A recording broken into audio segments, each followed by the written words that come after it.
Arizona is a unique place, full of stories, folklore, and Wild West chicanery. From KJZZ's original productions, Untold Arizona explores some of these stories you probably haven't heard about the Grand Canyon State. I'm Tiara Vian, here with 2 Arizona tales recorded before the pandemic last year.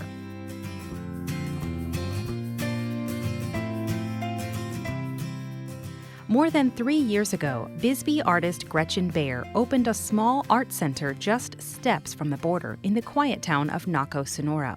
Every Tuesday, the little studio bursts into life with colorful chaos as nearly 100 kids show up to paint, draw, play music, and eat an after-school snack.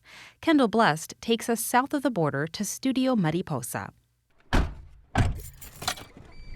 It's a typical Tuesday for Bisbee-based artist Gretchen Baer. We're in Bisbee, and we're heading down to Naco, Mexico to work with kids across the border at Studio Mariposa today. Every week, Baer drives her spectacularly ornamented art car across the U.S.-Mexico border to Studio Mariposa.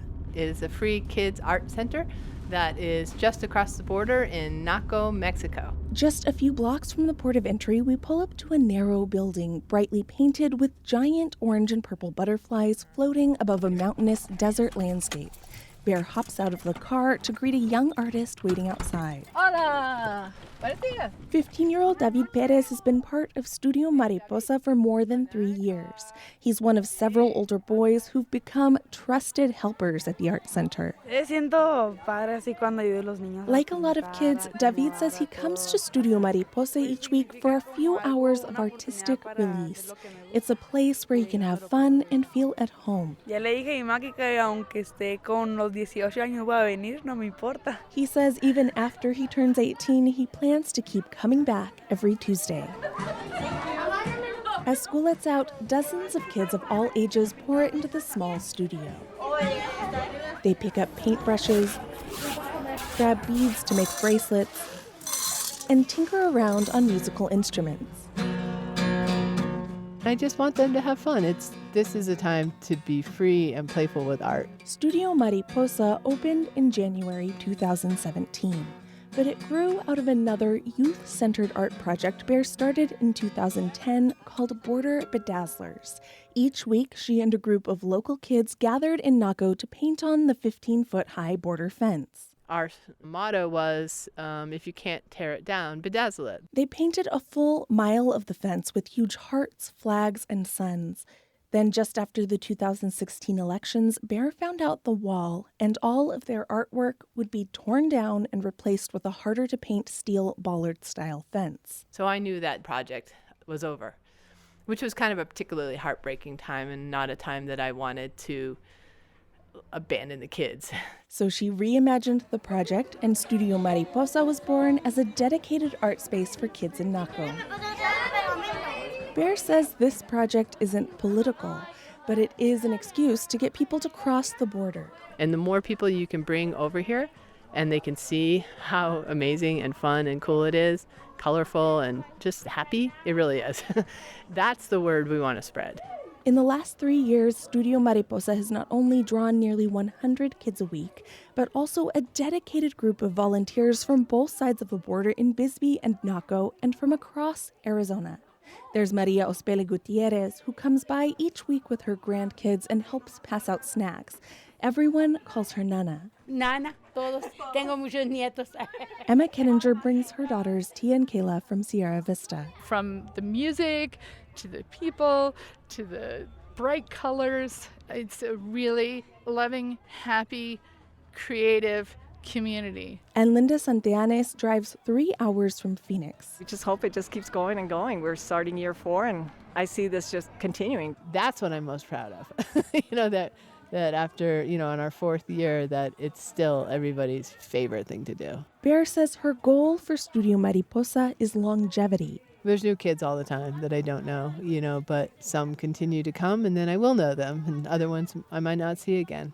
But for anybody that continues to come back, the bonds are there. And she hopes to be part of their lives Tuesday after Tuesday, year after year, for as long as she can. Adios. Goodbye. Oh, see you, Alan. Kendall Blust, KJZZ News, reporting from Naco, Sonora.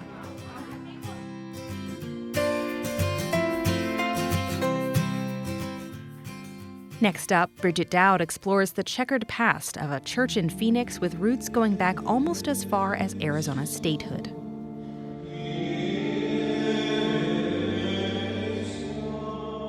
At Immaculate Heart of Mary in Phoenix, there are 6 Sunday Masses, 5 in Spanish and 1 in English.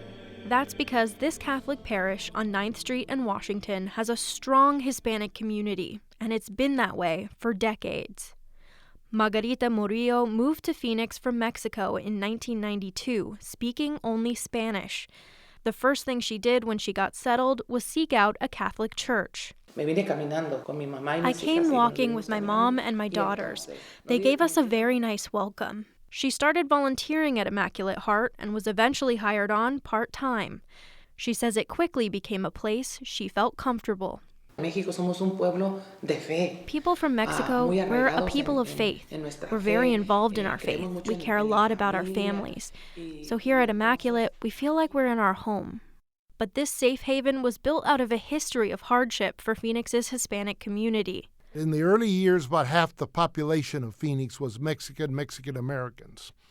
And, of course, almost all of them were Catholic. Frank Barrios is a Hispanic historian with deep family roots in Arizona. When you go into Chase Field to buy your tickets to go in, right there is where my grandfather's home was and my mother was born. Just a 15-minute walk from Immaculate Heart to 3rd Street and Monroe stands St. Mary's Basilica. When it was dedicated in 1915, St. Mary's was the only Catholic parish in Phoenix, and the pastor at the time made a controversial decision. He said all Spanish functions will be in the cellar, Mass included. English Mass will be upstairs in the main cathedral. It was a major issue. It divided the Mexican community with everybody else. So that's when they started saying, well, we'll just build our own church. And they did. Immaculate Heart of Mary was dedicated in 1928, and Spanish-speaking priests were brought in to oversee the Masses.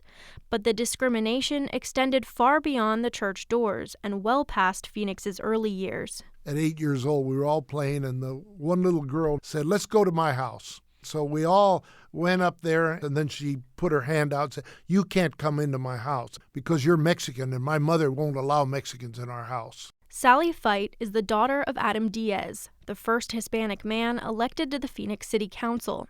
She says her grandmother helped make the new church a reality. She was outraged at being relegated to the basement of St. Mary's Church, and she was a wonderful cook, and she and some of the ladies did a lot of sales, raised money, as much money as they could, toward the new church. Fite is now 82 years old, and like Barrios, she remembers a time when her family was not always welcome. We couldn't swim in swimming pools except for one day a week because they drained the pool that night. She suffered another blow in the mid-50s while attending St. Mary's High School. There were just a few of us Hispanics that went to school there, and I had a boyfriend who was Anglo. And his mother took him aside and said, it's okay to date her, but not to marry, because she's Hispanic and you're not. In April of 2000, the members of Immaculate Heart faced a new challenge. Some of the candles caught the altar on fire and destroyed most of the building's interior. Here's Margarita Murillo again. Y entonces pensamos que ya las personas no iban a asistir o se iba a debilitar, pero no. We thought people wouldn't come anymore, that it would be debilitating to the parish. But on the contrary, masses were done in the hall, and we all started to work to remodel. Today, Immaculate Heart of Mary remains a home base for Murillo and others like her, as they draw strength from God and the community they've built.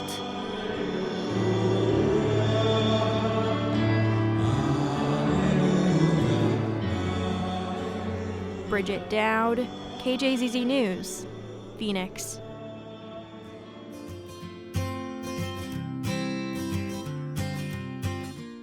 Thanks for listening to KJZZ's Untold Arizona. I'm Tiara Vian. This episode was produced with help from Sky Shout. There are plenty of pictures, videos, maps, and more at untold.kjzz.org. Do you have an Untold Arizona story of your own? Drop us a line on Facebook, Twitter, or Instagram using the hashtag UntoldArizona. And check out our Facebook group where you can connect to more people who love a good Arizona tale as much as you do. Did you like this podcast? Please subscribe and rate it wherever you're listening. And if you're looking for more Arizona news and storytelling, visit podcasts.kjzz.org or search for KJZZ wherever you get your podcasts. And if you liked this episode, help us tell even more great stories. Head over to donate.kjzz.org to contribute. This is a KJZZ original production. Until next time, thanks for listening.